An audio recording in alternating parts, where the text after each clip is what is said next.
Assalamualaikum warahmatullahi wabarakatuh. Perkenalkan, kami praktikan dari kelompok 3D akan memaparkan hasil review jurnal cross-matching yang berjudul Signifikansi Klinis Spesifik Donor Pratransplantasi Antibodi dalam Pengaturan Aliran Berbasis Negatif Matching Cytometry pada penerima transplantasi ginjal. Pemanfaatan tes single antigen batch sebelum transplantasi ginjal telah meningkatkan deteksi antibodi spesifik donor pada calon penerima transplantasi. Perawatan ini diperlukan untuk pasien dengan tes screening imunologi beresiko tinggi. FCXM berbasis sel dilakukan pada serum penerima saat ini dan historis untuk mendeteksi antibodi terhadap sel T dan B donor.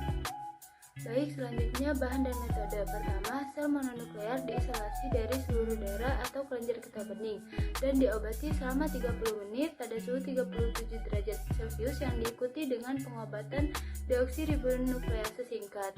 Sel-sel kemudian dicuci dan diinkubasi dengan serum selama 30 menit pada suhu kamar diikuti dengan 3 kali pencucian. Kemudian data sel diperoleh dan dianalisis. Selanjutnya, FCXM positif divalidasi pada lebih dari 2 standar deviasi di atas rata-rata serum kontrol negatif. Lalu serum FCXM positif ini diuji untuk DSA menggunakan lead screen SAB atau 1 lambda dengan rentang dinamis untuk crossmatch aliran T dan B adalah 50 hingga 20.000 LKM. Hasil dan analisis data menjelaskan karakteristik dan dampak klinis DSA pratransplantasi pada 660 penerima transplantasi ginjal atau ginjal pankreas secara berurutan dengan FCXM pratransplantasi negatif tanpa adanya terapi desensitisasi. Kami menemukan insiden DSA pratransplantasi pada titik manapun sebelum transplantasi pada 25% penerima. Diambil secara agregat, DSA pratransplantasi dengan FCXM negatif tidak secara signifikan mempengaruhi tingkat AR, fungsi cangkok, atau kelangsungan hidup cangkok jangka menengah. Sementara DSA pratransplantasi dengan MFI lebih besar atau sama dengan 3000 terdeteksi setiap saat sebelum transplantasi, dikaitkan dengan resiko AR yang lebih tinggi secara signifikan dalam analisis multivariabel. Ini tidak berarti kelangsungan hidup cangkok yang lebih rendah. Hubungan antara DSA pratransplantasi dan hasil cangkok jangka panjang dibatasi oleh periode tindak lanjut menengah dari penelitian ini. Namun, proteinuria dikaitkan dengan peningkatan risiko kegagalan cangkok pada pasien dengan DSA dan dapat dianggap sebagai penanda awal untuk kehilangan cangkok akhirnya.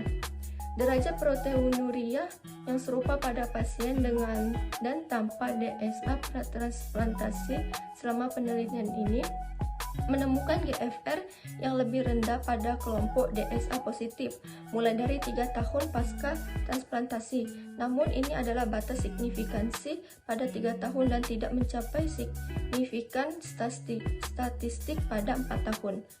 Meskipun ini berarti kelangsungan hidup cangkok yang lebih rendah daripada 5 tahun, temuan ini memerlukan studi dan tindak lanjut.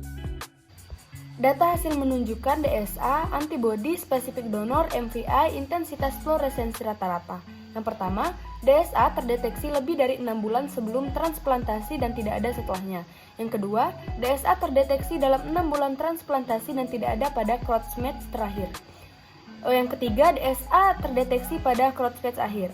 Baiklah, kesimpulannya, yang pertama, data yang disajikan menunjukkan bahwa DSA pre-transplantasi memiliki resiko klinis minimal bila dikaitkan dengan FCXM negatif dalam kelompok pasien yang tidak menerima terapi desensitisasi. Yang kedua, tidak merekomendasikan menahan transplantasi untuk pasien yang termasuk dalam kategori pengujian imunologi transplantasi ini dan disarankan untuk memesan terapi desensitisasi untuk pasien yang menunjukkan tingkat resiko imunologi spesifik donor yang lebih tinggi. Baiklah, sekian dari kelompok kami. Apabila ada salah kata, kami mohon maaf. Kami akhiri. Wassalamualaikum warahmatullahi wabarakatuh.